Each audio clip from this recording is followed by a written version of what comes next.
Hi madam. Hi అండి. Ma'am, ఈ రోజుల్లో చాలా మూవీస్ రిలీజ్ అవుతున్నాయి. హ్మ్. వాటిల్లో మనకేంటంటే వైలెన్స్ అన్నది బాగా ఎక్కువ అవుతుంది. హ్మ్. రీసెంట్‌గా రిలీజ్ అయిన మూవీ 'యానిమల్‌లో' కూడా హ్మ్. చాలా వైలెన్స్ ఉంది బాగా. హ్మ్. సో, అసలు ఈ వైలెన్స్ అన్నది ఇప్పుడు ఉన్న యూత్‌ని ఎట్లా ఇన్‌ఫ్లుయెన్స్ చేయబోతోంది? దీనివల్ల ఏమైనా ఎఫెక్ట్ అయ్యే ప్రమాదం అన్నది ఉంటుందా? లేదంటే జస్ట్ అలా చూసేను వదిలేస్తారా? ఎలా ఉంటుంది? బేసికలీ ఇప్పుడేంటంటే trend is become like the more violence movie అంత పెద్ద హిట్ అయిపోతుంది. హ్మ్. ఎందుకంటే 'కేజీఎఫ్' వైలెన్స్ ఉంది. దెన్ 'లియో' వైలెన్స్ ఉంది. హ్మ్. అంటే 'కేజీఎఫ్' ప్యాటర్న్‌లో వస్తున్నవి. ఇప్పుడు I think 'Salaar' is also complete violence. Even 'Jailer' has lot of violence. And same way 'Animal' also has violence. And even RRR Oscar winning movie కూడా it had lot of violence. కానీ the violence was like revenge seeking something like country కోసం పోరాడము. ఇక్కడ the violence is again to protect the family. కాకపోతే it is more of related to his ego అనిపిస్తుంది. And of course ఇప్పుడు ఇంత violence ఉన్న సినిమాలు రావడం వల్ల యూత్ మీద ఎఫెక్ట్ ఉంటుందా అంటే డెఫినెట్లీ ఉంటుంది. Because matured personalities, matured people ఏంటి, పెద్దవాళ్ళు దే లుక్ ఇట్ అంటే మూవీని మూవీ లాగా చూస్తారు. They don't get influenced. అది అక్కడ వరకే అయిపోయింది. Once they are stepping out of the theatres మర్చిపోతారు. They are back with their lives. కానీ యంగ్ జనరేషన్ అంటే 18 years వరకు, 16 టు ఇప్పుడు 14 to 18 years ఈ గ్రూప్ ఏదైతే ఉంటుందో ఏజ్ గ్రూప్, వాళ్ళకి ఏంటి అంటే ఫస్ట్ ఆఫ్ ఆల్ వాళ్ళకంత మెచ్యూరిటీ ఉండదు, వాళ్ళ థాట్ ప్రాసెస్ అంత క్లారిటీగా ఉండదు, అండ్ పర్సనాలిటీ కూడా ఫామ్ అవ్వదు వాళ్ళకి. They are still called as adolescence. So కాబట్టి ఏమైపోతుంది, దే గెట్ ఇన్ఫ్లుయెన్స్డ్ అనమాట. సో ఆ వైలెన్స్ అనేది అంటే సొసైటీలో చూపిస్తే ఎవరు ఊరుకోరు ఆబ్వియస్గా. So what they do is they show it in among the peer గ్రూప్స్లో, లేదా ఫ్యామిలీస్లో, లేదా క్లాస్ రూమ్లో అబ్రప్ట్గా. అంటే ఏదైనా ఫ్రెండ్ ఏదైనా అంటే కొట్టేయడం, వాళ్ళని కొట్టేసేదాకా వెళ్ళిపోవడము, బిహేవియరల్ ఇష్యూస్ అనమాట. It is causing behavioural issues in young children. ఎందుకు అంటే I will not say this is the core reason అని చెప్పను, బట్ ఇన్ఫ్లుయెన్స్ అయ్యే age. So one of the major reason that it is causing behavioural issues in there అంటే anger issues వస్తున్నాయి. They like temperament loose అయిపోవడము ఈజీగా. Even some adults also ఇలాంటి movies చూడడం వల్ల ఈవెన్ కొంతవరకు అడల్ట్స్లో కూడా అంటే they are thinking it's okay వైలెంట్గా ఉండడము, అరవడము, లేదా కోపగించుకోవడం అనేది ఓకే, నార్మల్ అన్న ఒక స్టేట్లోకి వచ్చేస్తుంది సొసైటీ. బేసికలీ చూసుకుంటే కొట్టడం అనేది కూడా కొంతవరకు ఇట్స్ ఓకే అన్నట్టు వెళ్ళింది. ఎస్, మూవీ పరంగా చూసుకుంటే ఎస్. అంటే కొట్టడం అంటే ఎస్పెషలీ ఫీమేల్ని కొట్టడము అనేది I don't know for some reason ఈ మధ్యలో అంటే అది నచ్చుతోంది జనాలకి. I don't know the reason. Even చాలా వెబ్ సిరీస్లో కూడా అండి వీఆర్ సీయింగ్ దట్ హిట్ అయిన వెబ్ సిరీస్ అన్నీ ఎంతో కొంత అబ్యూజ్ ఉంటుంది, విమెన్ అబ్యూజ్ ఉంటుంది, ఫిజికల్ అబ్యూజ్ ఉంటుంది, వర్బల్ అబ్యూజ్ ఉంటుంది. So like somehow the society is liking that pattern అనమాట. బట్ యాక్చువల్లీ చూసుకుంటే ఒక రిలేషన్షిప్లో ఉన్నప్పుడు లేదా సొసైటీ పరంగా it is harmful. Because who will like violence? చూడ్డానికి బాగుంటుంది, అదే మనకి జరిగితే we will react. So I don't think violence should be అంటే ఎస్పెషలీ ఆన్ విమెన్ అది అంత ప్రమోట్ చేయడం కరెక్ట్ కాదు.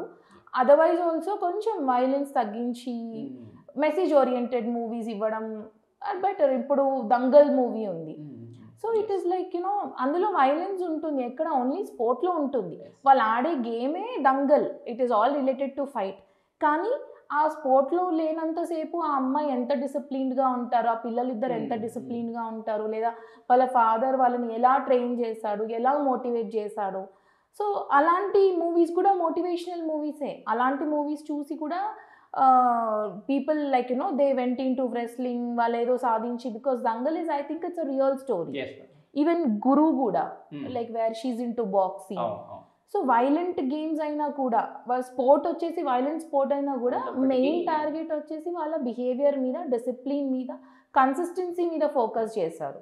But various movies like what మనం ఇంతకుముందు చెప్పుకున్నవి కోర్ వైలెన్స్ మీద మాత్రమే ఫోకస్ చేశారు. They are not focusing on the character, their behaviour, discipline, ఒక కన్సిస్టెన్సీ కాకుండా ఓన్లీ వైలెన్స్ ఫ్యాక్టర్ తోని ముందుకు తీసుకెళ్తున్నారు. సో ఐ గ్లోరిఫై చేసేటట్టు violence. Exactly yeah. So yes definitely society మీద ఇంపాక్ట్ ఉంటుందా అంటే it is an influential movie for sure.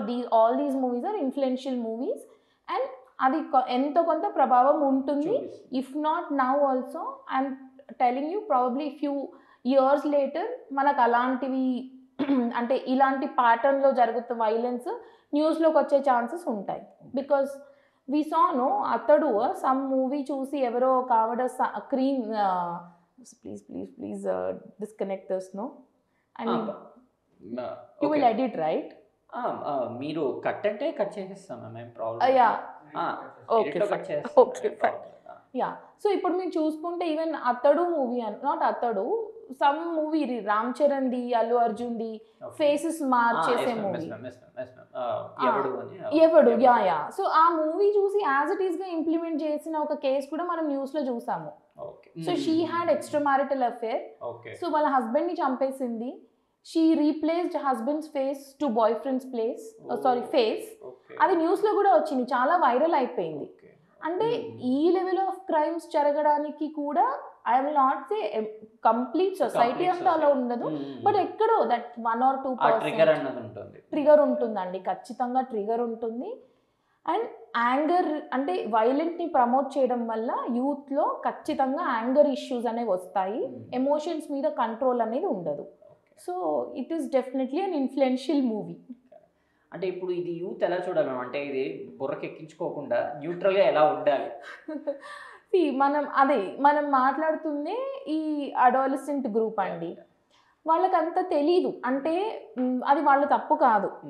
Everybody came from that age. మనందరం ఆ ఏజ్ నుంచి వచ్చిన వాళ్ళమే, ఆ ఫేస్ని మనం ఫేస్ చేసిన వాళ్ళమే.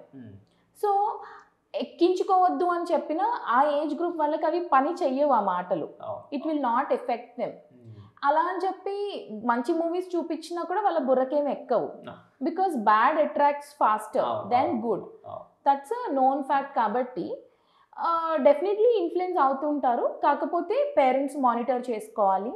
And then peer group, friends, motivators, coaches, teachers కొంచెం మానిటర్ చేసుకొని స్లైట్ బిహేవియర్ చేంజ్ వస్తుంది, ఇలా స్లైట్గా ఆలోచన విధానంలో మార్పు వస్తుంది గమనించుకొని talk to them in a friendly way, explain అది జస్ట్ ఒక మూవీ మాత్రమే, రియల్ లైఫ్లో ఇంప్లిమెంట్ చేసుకుంటే కాన్స్ ఏముంటాయి. బికాస్ మూవీలో ప్రోసే చూపిస్తారు, మూవీ హిట్ అవ్వాలి కాబట్టి. సో దానివల్ల ఉండే కాన్స్ ఏంటి అవి మనము ఎక్స్ప్లెయిన్ చేసి కొంచెం అర్థమయ్యేలాగా చెప్తే ప్రాబబ్లీ దే మే చేంజ్.